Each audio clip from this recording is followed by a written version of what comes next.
సాధారణంగా ఒక మనిషి చనిపోయే ముందు ఏం చెబుతాడు? కొందరేమో భయాన్ని వ్యక్తపరుస్తారు, కొందరేమో పశ్చాత్తాపాన్ని వ్యక్తపరుస్తారు, మరికొందరేమో బాధపడతారు. కానీ యేసయ్య గంటల తరబడి బాధను అనుభవించిన తరువాత, శిలువపై బాధను భరించిన తర్వాత కూడా తండ్రిపై పూర్తి నమ్మకాన్ని ఉంచి, తండ్రి నీ చేతికి నా ఆత్మను అప్పగించుకొనుచున్నానను.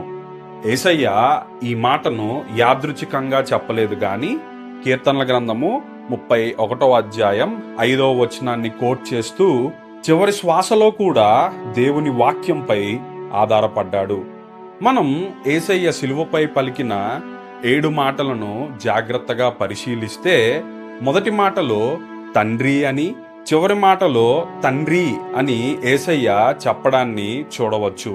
దీని ద్వారా యేసయ్య ఆరంభం ముగింపు తండ్రితోనే అని మనకు అర్థమవుతుంది. ఇది యేసయ్యకు దేవునికి మధ్య ఉన్న సంబంధాన్ని, సన్నిహితాన్ని, నమ్మకాన్ని స్పష్టంగా తెలియజేస్తుంది. అసలు యేసయ్య నీ చేతికి అనే పదాన్ని ఎందుకు ఉపయోగించారు అనే ఆలోచన చేస్తే, దేవుని చేతులు భద్రతకు, శరణాగతికి సాదృశ్యంగా ఉన్నాయి. అలాగే దేవుని చేతులు సాధారణమైన చేతులు కావు. అవి ఈ విశ్వాన్ని సృష్టించాయి, అవి ఈ భూమికి రూపాన్ని ఇచ్చాయి, అలాగే అవి ఈ మనుష్యులను నిర్మించాయి. అయితే యేసయ్య అప్పటి వరకు దుష్టుల చేతులలో కొట్టబడ్డారు, అపహాస్యం చేయబడ్డారు, చివరికి సిలువ వేయబడ్డారు. కానీ ఇప్పుడు యేసయ్య తనను తిరిగి తండ్రి చేతుల్లోకి అప్పగించుకున్నారు. యేసయ్య ఓడిపోయి చనిపోలేదు, ఆయన నమ్మకంతో చనిపోయాడు, సమర్పణతో చనిపోయాడు. ప్రాముఖ్యంగా మనందరి పాపాలకు పూర్తి ధరను చెల్లించి చనిపోయాడు.